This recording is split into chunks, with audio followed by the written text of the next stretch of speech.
वंदे मातरम भैया बहनों। कक्षा 9वीं भारत और समकालीन विश्व इतिहास अध्याय 2 यूरोप में समाजवाद व रूसी क्रांति का भाग प्रथम आज हम पढ़ने जा रहे हैं।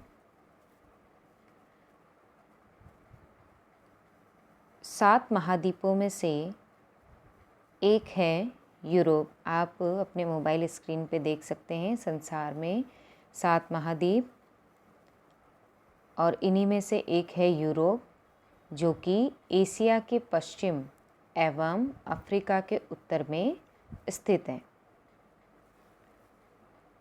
रूस जो देश है वो यूरोप में ही स्थित है।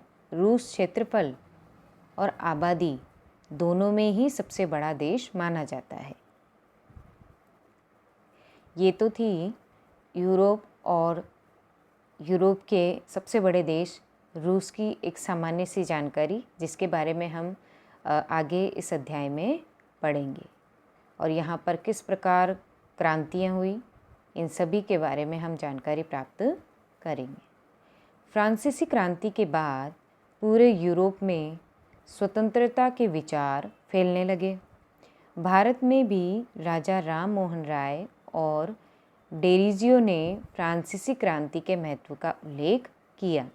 यहाँ पे एक शब्द आया है, राजा राम मोहन राय।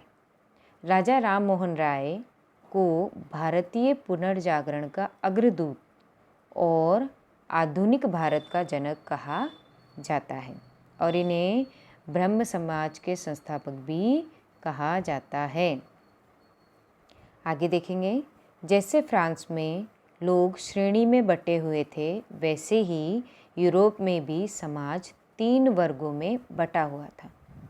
आपने फ्रांसीसी क्रांति के अध्याय में देखा था 3 वर्गों में बांटा था, जिन्हें हमने 3 एस्टेट्स कहा था। उसी प्रकार इस अध्याय में भी 3 वर्गों में बांटा है और ये 3 वर्ग हैं उदारवादी, रेडिकल और रूढ़िवादी। दोबारा देखेंगे, 3 वर्ग हैं उदारवादी, रेडिकल और रूढ़िवादी। सबसे पहला है उदारवादी। उदारवादी चाहते हैं कि राष्ट्र में सब धर्मों का समान अधिकार हो। वंश आधारित सत्ता का विरोध करते थे। उदारवादियों की जो विचारधारा थी वो हम पढ़ रहे हैं। सेकंड पॉइंट है, वंश आधारित सत्ता का विरोध करते थे। उनका कहना था कि सरकार के किसी भी व्यक्ति के अधिकार का हनन करने का अधिकार ना हो, यानी किसी भी व्यक्ति को हम हानि नहीं पहुंचा सकते। उनकी जो सरकार की दी हुई जो अधिकार है उनका हनन हम नहीं कर सकते। यह चाहते थे कि वोट देने का अधिकार सिर्फ पूंजीपति आदमी को होना चाहिए। उनकी एक ये छोटी सी समस्या थी कि वो चाहते थे कि सिर्फ पूंजीपति आदमी को ही वोट देने यानी मत देने का अधिकार है। आगे देखें, रेडिकल दूसरा वर्ग है रेडिकल। इसका पहला पॉइंट है, इनका मानना था कि सबको वोट देने का अधिकार होना चाहिए। दूसरा है, बड़े जमींदारों और उद्योगपति को प्राप्त विशेष अधिकारों के ये खिलाफ थे। यह निजी संपत्ति के विरोध में नहीं थे, परंतु संपत्ति के संकेंद्रण का विरोध करते थे। रूढ़िवादी, यह किसी भी प्रकार के बदलाव को स्वीकार नहीं करते थे। इनका कहना था कि अगर बदलाव आए भी तो धीरे धीरे। ये कुछ अलग ही थे दोनों से, ना तो ये रेडिकल थे ना ही ये उदारवादी जैसे सोचते थे। ये बिल्कुल ही अलग तरीके से सोचते थे। इनको किसी चीज़ का कोई फ़र्क नहीं पड़ता था, चाहे बदलाव हो या नहीं हो। आगे देखते हैं अपन, औद्योगिक समाज। आप देख सकते हैं चित्र में औद्योगिकरण इस अध्याय में। औद्योगिक समाज और सामाजिक परिवर्तन। यूरोप में आर्थिक और सामाजिक बदलाव आना शुरू हो गए। नए शहर बस रहे थे, नए औद्योगिक क्षेत्र विकसित हो रहे थे। रेलवे का काफ़ी विस्तार हो चुका था। अच्छा, ये शब्द है औद्योगिक। औद्योगिकरण इसका अर्थ है या इसमें उद्योग धंधों का बोलबाला होता है। उद्योग धंधे जिससे एक व्यक्ति अपना श्रम करके कुछ धन कमाए और उससे अपना जीवन यापन कर सके। औद्योगिकरण की वजह से आदमी, औरत और बच्चे गांवों से शहरों की तरफ आने लगे, परंतु उन्हें बहुत सारी समस्याओं का सामना करना पड़ा। रेलवे का काफ़ी विस्तार हो चुका था, आप चित्र में देख सकते हैं। जैसे बेरोजगारी, साफ सफाई ना होना। जब वो लोग शहरों में जाके बसे तो उनको छोटी मोटी बहुत सी समस्याओं का सामना करना पड़ा, जिनमें जैसे बेरोजगारी, साफ सफाई का ना होना, रहने के लिए एक अच्छी जगह ना होना, उन्हें डोरमेट्रो में रहना पड़ता था। इन सारी समस्याओं का हल निकालने के लिए रेडिकल और लिबरल यानी उदारवादी साथ आए। इनका मानना था कि यदि मजदूर स्वस्थ, पढ़े लिखे अथवा उन्हें उनके अधिकार और व्यक्तिगत स्वतंत्रता और रोक टोक नहीं होगी तो वह समाज कल्याण में अपना योगदान दे पाएंगे। इसलिए रेडिकल और उदारवादियों ने समूहों व पार्टियां बनाई और मजदूरों ने भी इनका पूरा साथ दिया। ये हम एक विचारक हैं, उनके बारे में देखेंगे। गिसेप्पे मैज़िनी इटली के राष्ट्रवादी और एक रचनाकार थे। आगे देखेंगे, हेडिंग है यूरोप में समाजवाद का आना। पूरे यूरोप में समाजवादी विचारधारा फैलने लगी। समाजवादी विचारधारा फैलने लगी। समाजवादी वह लोग थे जो समाज में अच्छे बदलाव लाना चाहते थे और इनका मुख्य लक्ष्य समाज कल्याण था। समाजवादी निजी संपत्ति के विरुद्ध थे।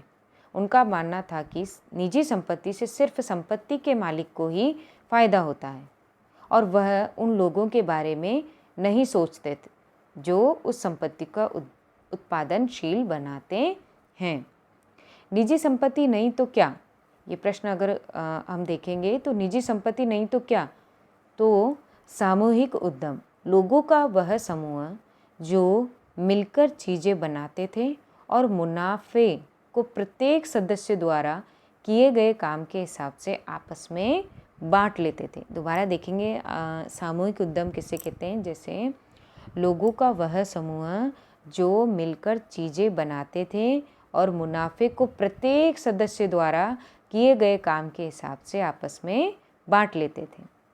आगे एक और राष्ट्रवादी विचारक हैं, रॉबर्ट ओवेन, 1771-1885। इंग्लैंड के उद्योगपति जिन्होंने इंडियाना यानी अमेरिका में न्यू हार्मनी के नाम से एक सामूहिक उद्यम बनाया। ये चित्र हम देख रहे हैं, रॉबर्ट ओवेन। लोगों का मानना था कि सामूहिक उद्यम होने चाहिए परंतु सरकार ही इसकी निगरानी रखे और सामूहिक उद्यम और सामूहिक खेती को बढ़ावा दे। लुई ब्लॉक, ये फ्रांस से थे। इनका मानना था कि सरकार को पूंजीवादी उद्यमों की जगह सामूहिक उद्यमों को बढ़ावा देना चाहिए, जिसमें सामूहिक में जो समूह काम कर सके ऐसे उद्यमों को उनको बढ़ावा देना चाहिए। कार्ल मार्क्स, जो कि बहुत ही अच्छे विचारक रहे हैं, राष्ट्रवादी रहे हैं, कार्ल मार्क्स और फ्रेडरिक एंगल्स। कार्ल मार्क्स का कहना था कि औद्योगिक समाज पूंजीवादी निजी संपत्ति पर आधारित शासन को उखाड़ फेंकना होगा और एक ऐसा समाज बनाना होगा जिसने समाज का नियंत्रण या सामाजिक स्वामित्व हो।